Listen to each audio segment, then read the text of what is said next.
Okay. Hi. Happy Friday and happy Memorial Day weekend, everyone. And thank you and welcome to my very first Facebook Live.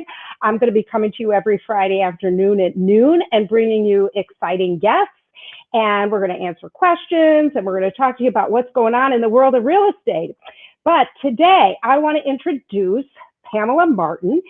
She is the founder of Long World Services. And they are a company that puts homes to rest after the death of a loved one or when a loved one is in transition. While her company is based in Chicago, she does travel all over. So what's really special today is Pamela's going to talk to us about how we can deal with getting rid of stuff during a pandemic. And, everybody wants to clean out their junk and get rid of it and put it to use. And what do we do? So, Pam, without anything else, welcome. Thank you so much for having me. I'm so excited to be here today. Are you able to see my screen? Yes, I'm going to share your screen right there. There you go. There is Pam's screen. So okay, wonderful. Yeah. So basically, I know many of us have been cleaning out our closets, our attics, our garages, sheds, places like this. And we have all of these things that we don't need anymore, especially if we are transitioning out of the home, especially if we're trying to sell our home. What are we supposed to do during COVID-19? To get rid of all of these items. So we're going to give you some tips today. My presentation is just called To Do Today, right? Things we can actually do to reduce belongings while sheltering in place. So as Betsy mentioned, my company, Long World Service for the Living, we travel anywhere in the United States. We do all the tasks associated with putting a home to rest. That includes consigning items, donating, discarding items, and making household repairs, cleaning the home, and preparing it for people like Betsy to come along and make sure your home looks perfect and ready to sell. Okay, great. We also take care of things left behind like plants and animals too. Okay, so but we'll just move on to the main topic of the day, which is reducing these belongings. So first and foremost, I love to put us in the mindset of deciding what to keep. And this can get really emotional, right? Then we'll talk a little bit about creating a workspace and minimizing bulky items in your home. We'll talk about researching, consigning, creative ways to donate during this time, and then also recycling and discarding. If at any time you have any questions, please let me know. Betsy, feel free to interrupt me. I'm having trouble seeing the chat area. Okay, all right. So please feel free anytime. Okay, I'll let you know if someone comes in. All good. Great, okay. So I think the first thing to do if you're transitioning out of your home, walk through every single item in your house and decide which item you'll bring to your new home. If you're putting a loved one's home to rest, same. Which items do you plan to bring into your life? Value is definitely very subjective, right? So a coffee mug, for instance, an old coffee mug, as long as you love it and it brings you happiness, you should take it with you. It's valuable, right? The key really is asking yourself two questions. Does the item make you happy? Oh, great, if it does. And is there mental and physical space in your life for this item?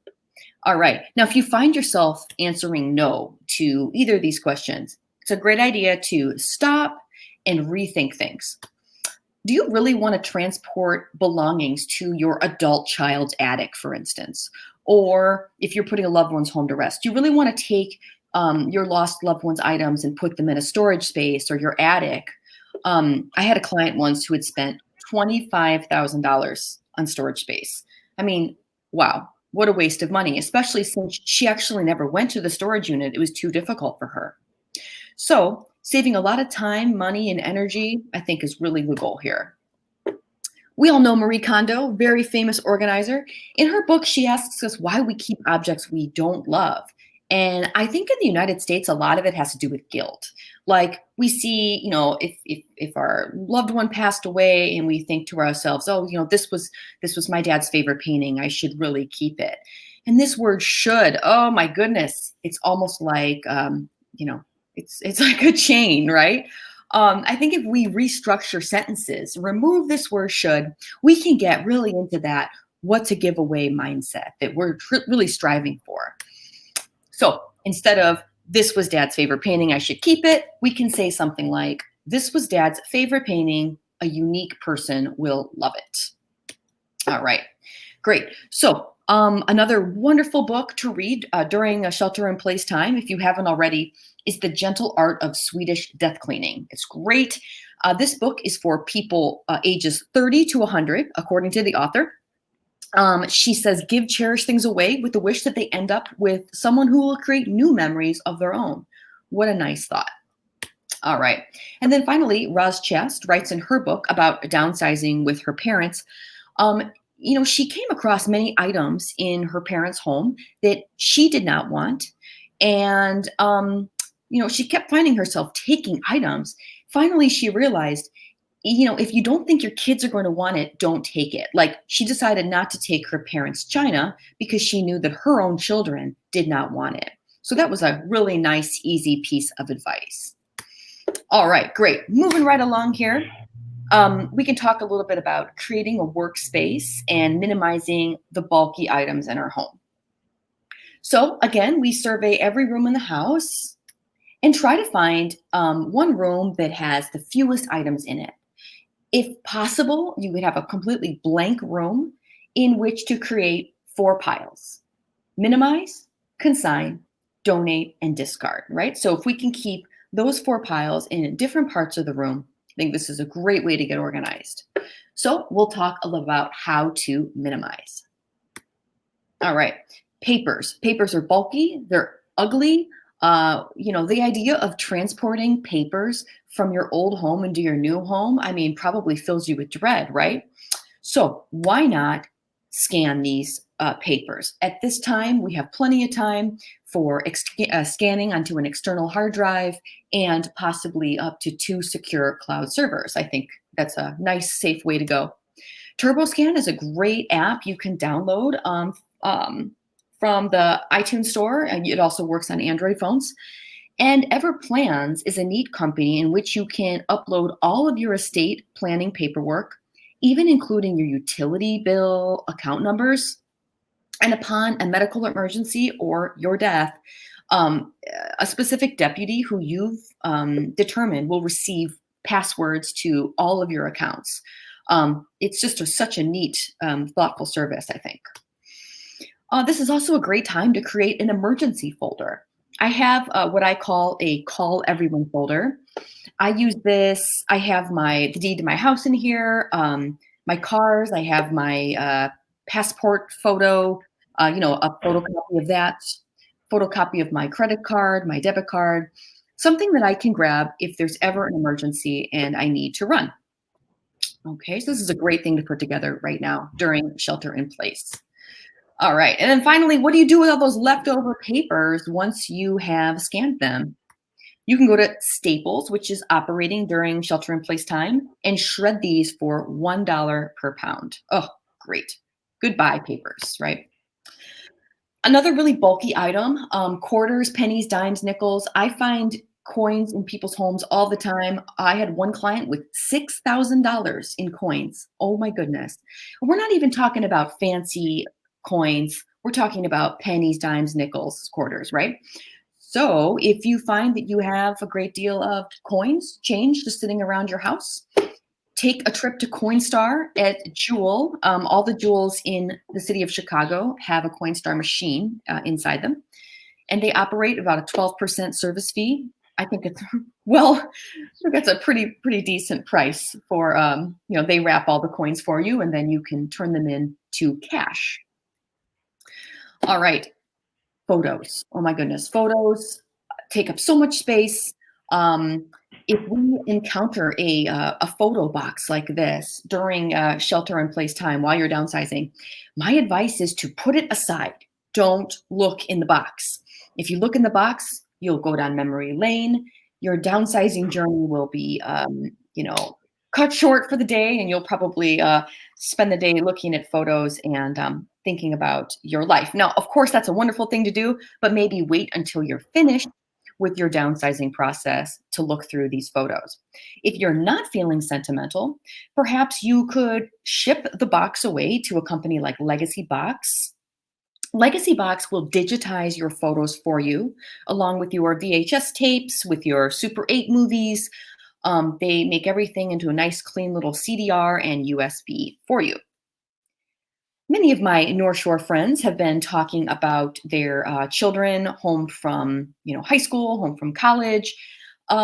Maybe they don't have a lot going on right now. If that's the case, you could put them to work. Ask them to digitize your photos for you. There is a photo scan app at the Apple Store and Android store, and you can definitely have these kids digitize each one of your photos if they're willing. All right. Clothes. Clothes are extremely bulky, and it's another item that we tend to sentimentalize. If you find that you have a ton of clothes and you never wear them, and you're keeping them for memory purposes, maybe it's time to think about having a memorial quilt made. So instead of lugging, 50 pounds of clothes you never wear to your new home, you could send sentimental pieces of clothing to a memorial quilt company. Lori Mason Design is my favorite company.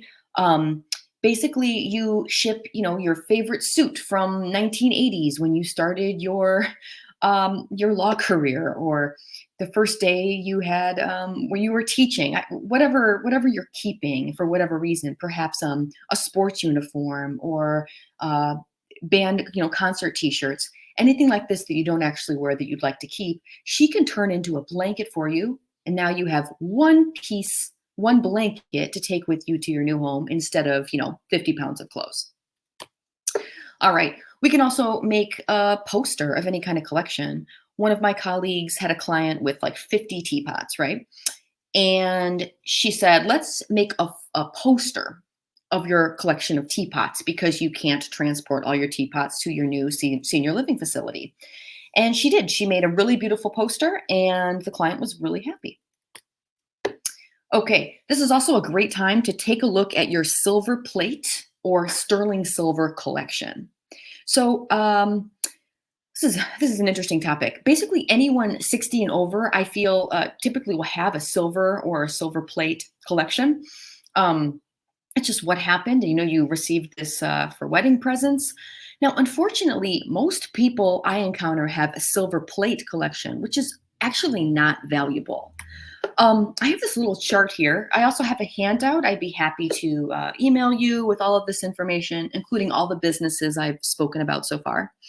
But basically, I really recommend taking a couple hours to review your own silver/silver plate collection. If you have silver, it'll say STIR or 925 at the bottom, like at the bottom of a platter, for instance. Magnets won't stick to it, and it's very light. Okay, so that's a good indicator that you have silver. Now, if you have silver plate, again, silver plate is not valuable. Usually it'll say EP, triple plated, or there won't be any kind of mark at all. It may look very metallic and it might be discolored. That's because silver plate is actually just ceramic or copper or another type of metal, and it's a thin coat of sterling sort of painted over it, right? So because of that, it's not valuable. Like ceramic, copper, and brass, these aren't valuable metals, although you can sell these to a metal scrapper. All right. Finally, if you find any broken chains, you have some unwanted jewelry, you have dental gold even. My friend David Cass, he is a buyer in Lake Forest. He comes to your house or he can do virtual sessions with you. And he is great. He buys gold right on the spot.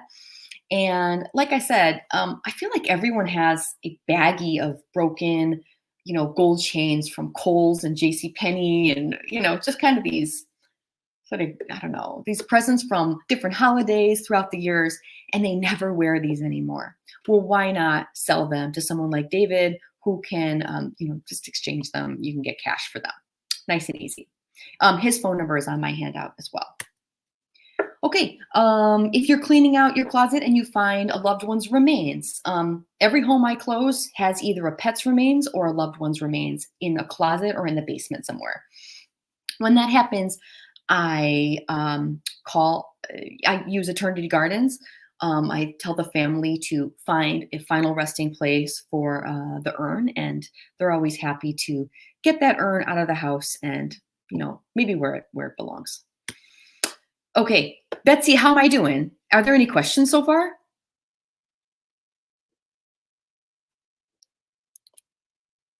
Hello?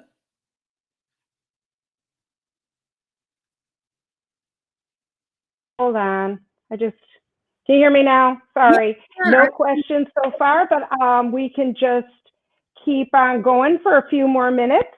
Okay, sounds good. So, Okay, great. Let's make this bigger again. All right, great. So yep. I'll give some tips on researching and consigning. Um, this is a great time to kind of take a look at the items you have and see if you have anything of value that you could sell.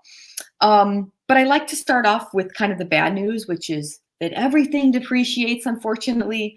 A couch that we purchased for $10,000, 10 years ago, we might not even be able to give it away now, which is such a shame, right?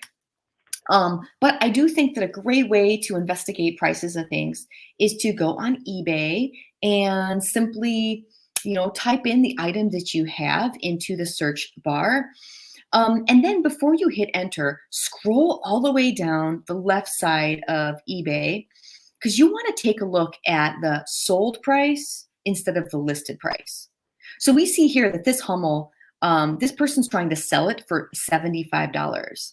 But when we click on the completed item or sold item button on eBay, we can see the price that the Hummel actually sold for, which was only $15, right? That's a big difference from 75.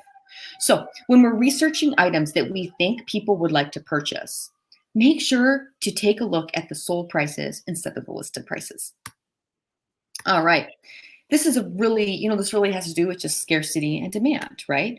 If we think of something like vintage Halloween items, they're very scarce because they're ephemera. They were never meant to last. So this ugly jack-o'-lantern here was selling for $50 at an antique mall. I'm positive it sold. And this whole collection of Christmas ornaments, for instance, I believe all of them put together would sell for maybe $20. We can see that the quality of this has deteriorated quite a bit. But the fact that there are more Christmas ornaments on Earth, there's less of a resale value because they're not ephemera. They were meant to be passed down from generation to generation. And there's just so many. All right. Another funny story is I would actually have an easier time selling this jack-o'-lantern than I would a collection of American Brilliant cut glass, for instance. In the last home that I closed, the family had an amazing, exquisite collection of this glass. This is like very heavy leaded glass. I wasn't even able to find an auction house who was willing to try to sell this. Wow, right? Another quick story. This Pyrex bowl, Pyrex is very ubiquitous. This specific brand or this type of pattern, it was the yellow, blue, red nesting bowls. This bowl would be about $10 on eBay, whereas the same brand, Pyrex, the Lucky and Love pattern, once sold for $4,200 on eBay. The only difference is they're both Pyrex, right?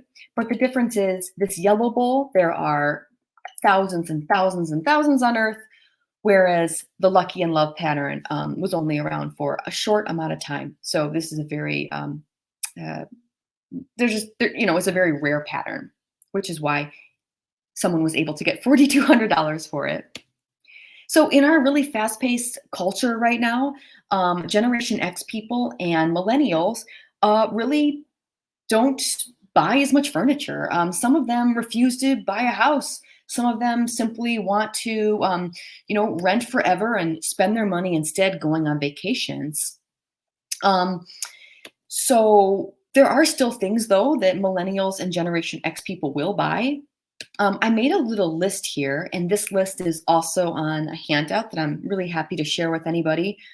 There are certainly brands that will still sell. Okay.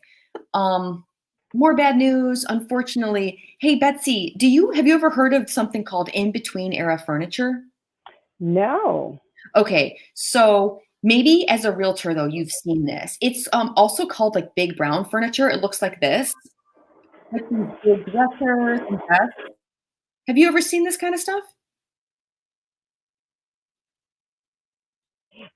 Yes, I have seen it. Hmm. Yeah. Well, it's like sort of this sad story. This is an estate sale that I attended, and I saw this presented in this super unloving, depressing way.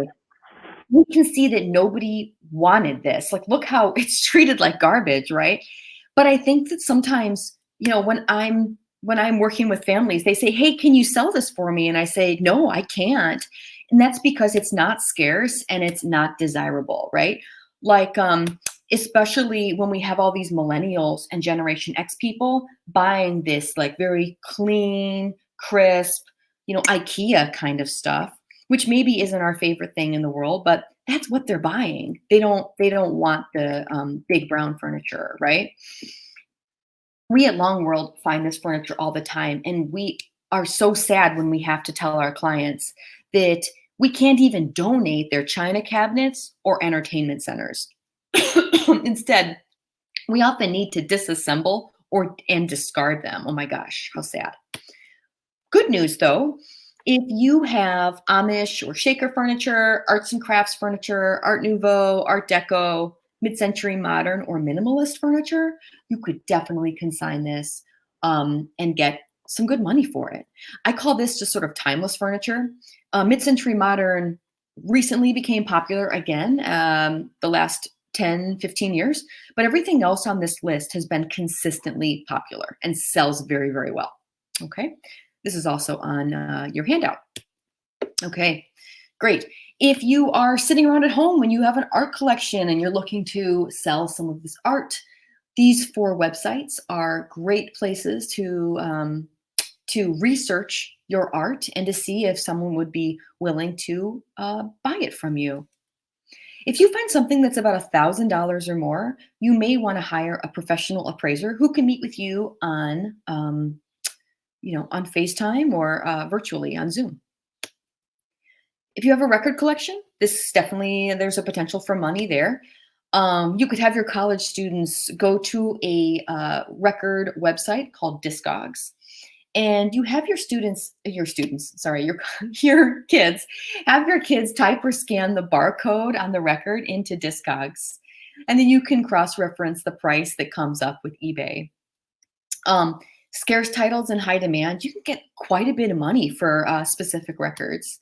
Um, if the artist has died recently, if you have a rare or limited record, if there's some errors or signatures on your records, those are all ways to indicate that maybe you have something that's very valuable there. Um, I started collecting records when I was 14, and many records I have could sell for about $20 to $100 each. So the 5 records here are in that range. And these are all pretty ubiquitous titles, right? Okay. Now, unfortunately, again, bad news. A lot of times when I'm closing a home, I find records in poor condition. They're moldy, they have water damage, they're reissues or reissues or reissues. They're classical records, Broadway titles, or adult contemporary. If I see a collection of those, they really have low or no resale value. Sorry about it. Okay. You can definitely sell other media. You could sell cassette tapes, you can sell CDs and DVDs. Um, I'm sorry about so much bad news, but I remember CDs were, 17.99 where I worked when I was in college.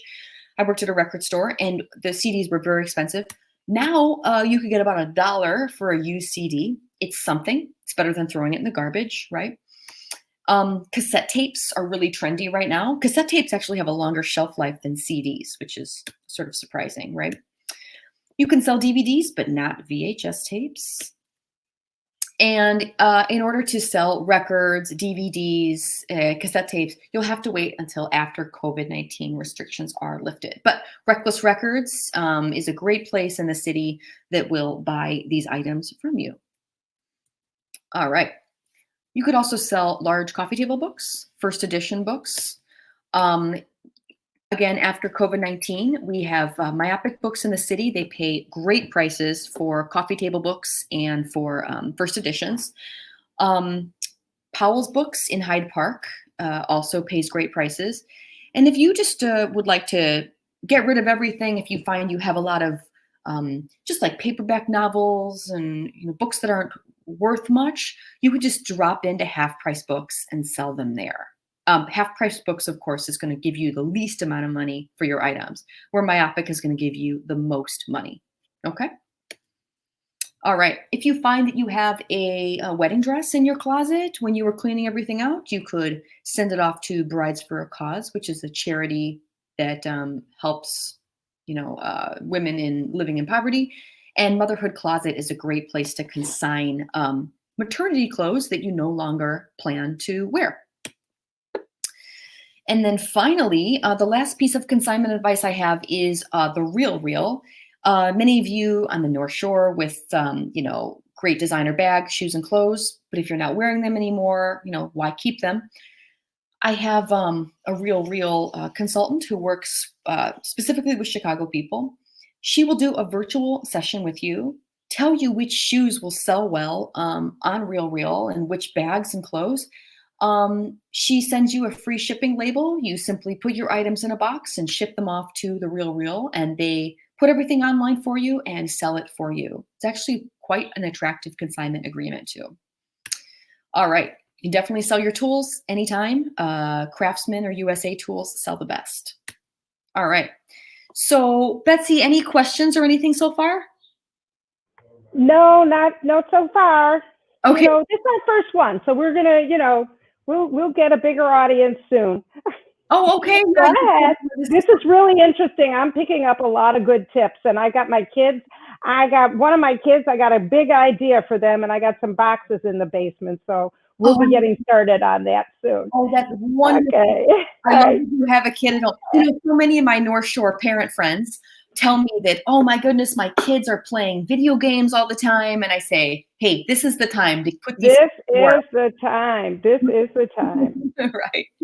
And, you can even give them all of the proceeds, right? Yeah. I tell families that too. I say, hey, get rid of it, keep the money, have fun with that. And they can, kind of be their own business owner, yes. right? For see how that works. Yeah. Yeah. Okay. So donating. Now we all know that Goodwill is closed, Wings is closed. All these great places that we rely on when we want to, donate items, they're all closed. So what do we do? Well, I think this is the perfect time to give things away. My favorite idea is to organize a neighborhood giveaway event.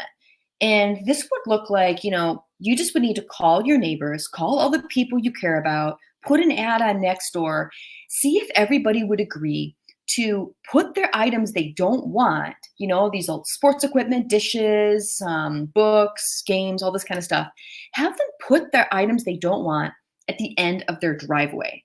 But of course, it would have to be on one specific date. So for instance, you could ask your neighbors to pick one day, like, hey guys, next Saturday, let's all move our items to the end of the driveway. Put an ad on Nextdoor, Craigslist, Letgo, FreeCycle, and Facebook, and just tell people, hey guys, on Oak Street in Northbrook, we have 20 different houses, 20 different people giving things away for free. There's no contact, there's no money being exchanged, so we don't have to worry about, germs. We can actually, on the Nextdoor posting, on all these postings, we can encourage people to practice social distancing. We can remind them to wear masks, but invite them to kind of take our stuff away for us. This is what we've been doing at Long World. We've been very busy during the COVID-19 crisis. And what we've been doing is because the places are closed, we've simply been putting the items in our own parkway front yard. So for instance, we've given away, I'd say at least 45 pairs of shoes now. We've given away medical equipment, all sorts of things. We simply, again, put the items in our parkway right outside of our bungalow, and people pick them up. There are plenty of people who still need items now. if we think to ourselves, Goodwill is closed, so a lot of people shop at Goodwill, right? How are they supposed to get the items they need right now? And I think the answer is we give those items away for free. Look, we don't want them, right? Why not eliminate the middleman? Okay. And then, of course, after our little neighborhood, no money, no contact sale, we can simply rent a dumpster and all of us can put the rest of our garbage in this dumpster to be taken away. Um, this size, That's a great idea. yeah, I'll tell you, Betsy, this size dumpster, it's a 30 cubic foot dumpster. This rents for like $450 for 5 days. I mean, geez, if you have multiple people and they all want to chip in $20, this is a great time to throw away all of these broken items that we can't be using. And it's out of our hair finally. Right. Chicago Furniture Bank is open for drop-offs, not pickups. Okay, so if you have some furniture you'd like to get out of the house, you can rent a truck at Home Depot. I mean, it's $20 for the first 70 minutes to rent a Home Depot truck, right?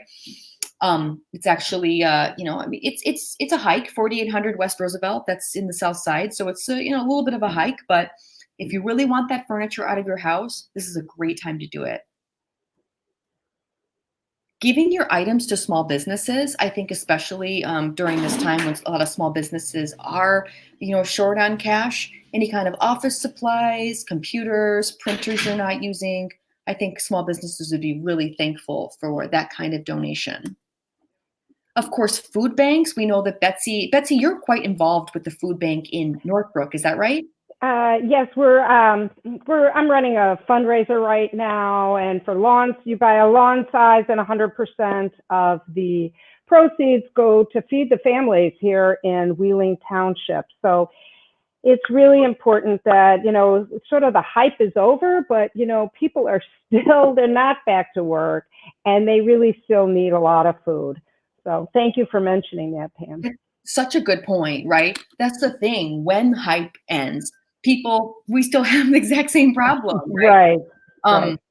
I'll tell you, all of my clients they have a ton of paper products. So every time I'm closing a home after the person's died, there are a million napkins, paper plates, plastic silverware, this kind of stuff.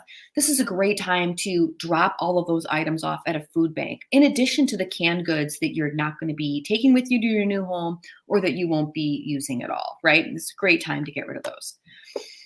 Dress for Success is still open. This is an organization that helps homeless people transition to professional jobs. So if you wanted to organize a Dress for Success donation drive, one person could collect all the clothes in the car and then drop them off in the loop. This is also a great time to do that, I think. And Karen Brownlee from the YMCA is collecting smartphones and iPads that don't work anymore, or that you just don't want anymore, like old ones. She'll help you wipe them. Basically, she's collecting them and then redistributing them to seniors who are living in poverty, who are very isolated and can't like meet with their families over the phone because they don't have one. So if you have an old phone, give her an email. Her contact information is on my handout as well. All right. If you cleaned out your closet and you find you have a ton of sheets and towels, you could take those to an animal shelter or a vet office. Animal shelters are slowly reopening right now. We at Long World just dropped off, I think, like 5 contractor bags of clean rags and towels to Red Door Shelter in Rogers Park. They are definitely open. But, call your favorite vet office. Surely they would be happy for your donation. Okay, as I mentioned before, I've been giving away things in my yard. And this is kind of weird. But yeah, basically, if you have 10 or more shoes, I will come to your house and I will pick them up and I will redistribute them to people who need them. I'm not a 501c, so I can't give you a donation receipt, but I can assure you that these shoes are going to go to people who could use them. I live in Rogers Park, which is a very economically diverse neighborhood. Every time I put shoes outside, they are collected almost immediately. And people who need them get them, right? And then they're out of your house too. So please give me a call and I will pick them up from your house. Okay. If later on, or if you don't want someone coming to your house to pick up the shoes, Souls for Souls is a great program. You can simply box up shoes that you no longer want. Go to the Zappos website, create an account, and print off a label. It's a free Zappos takes care of the shipping for you, so you can actually just ship the shoes away. You don't have to do anything except put them in a box. Nice and easy.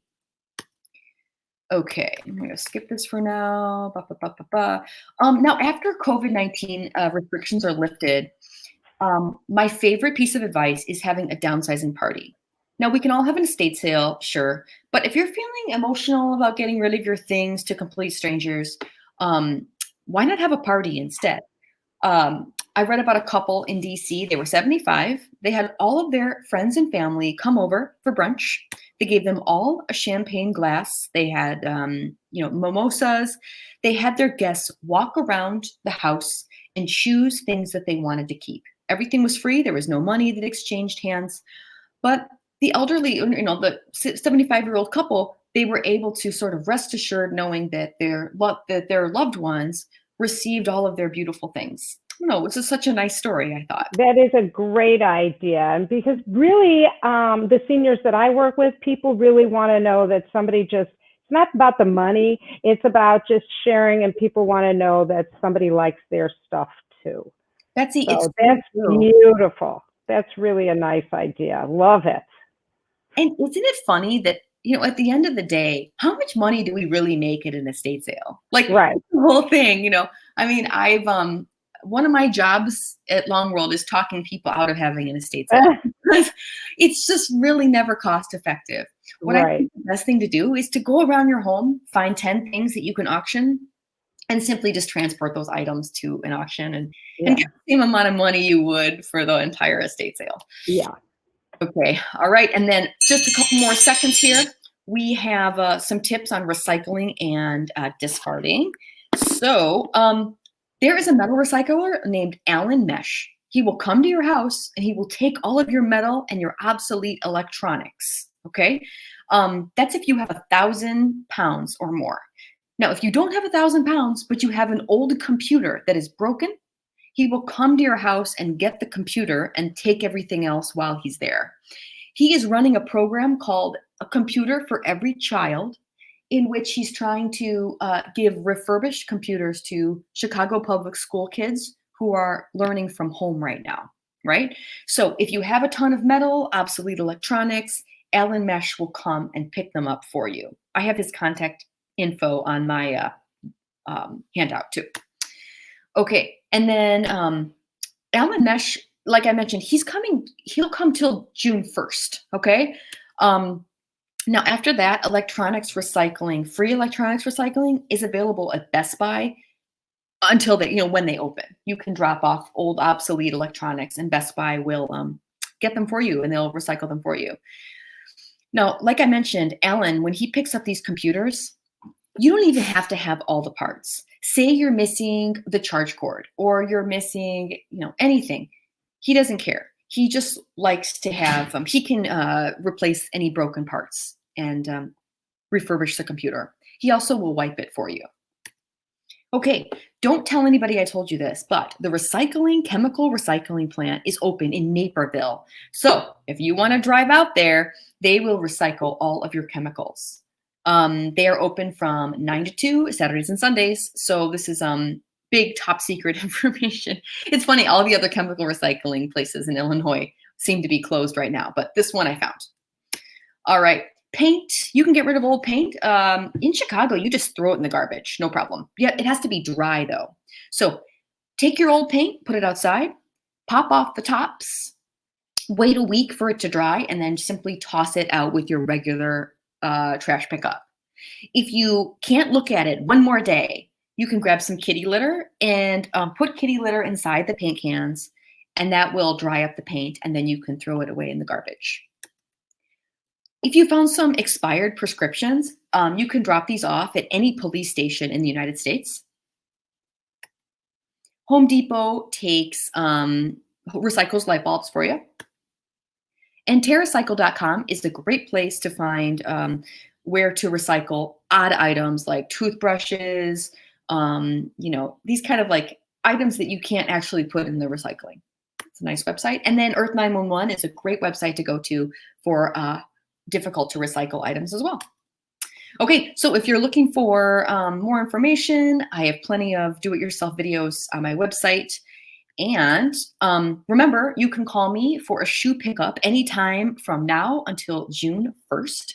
My number is right here. This is my actual direct line, so you can text me, you can call me anytime, and I will get those shoes picked up for you. Okay. That was great. You know what, Pam? Hold on. Pam, that was so wonderful. You are just packed and full of fabulous information. And your webinar will stay online, and anybody who missed it or needs information can contact you or me. I'm happy to put anybody in touch with you. And thank you for being my first guest, and have a great weekend, everybody. And meet me back here next Friday at noon for another exciting topic. Thank you, and have a wonderful, wonderful, safe and healthy weekend, everybody. Take care. Bye-bye now.